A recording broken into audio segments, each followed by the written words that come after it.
गोरे गोरे गाल लागे छीना लेखा फूलल बारुए गोरी फूल गेना लेखा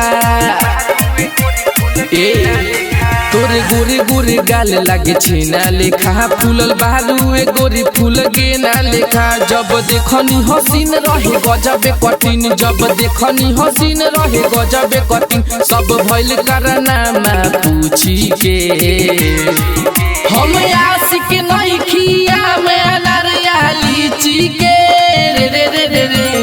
ए पूछी पर नाम बतोरा गुची के हम आशिक नहीं खिया में अनरिया लीची के रे रे रे रे रे ए पूछी पर नाम बतोरा गुची के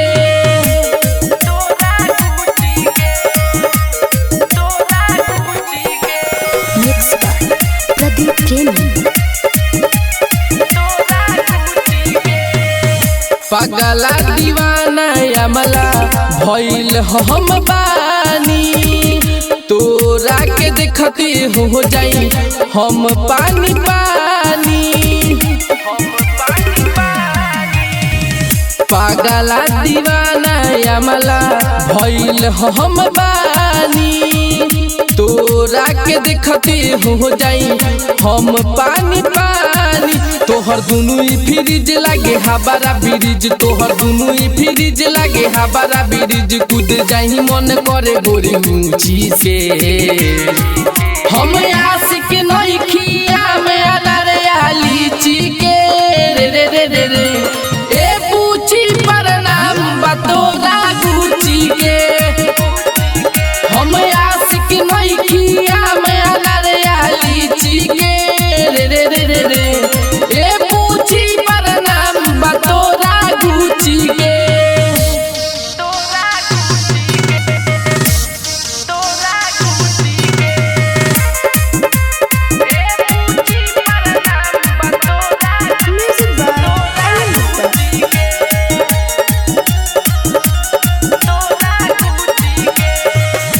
आदत बला गले ऐसन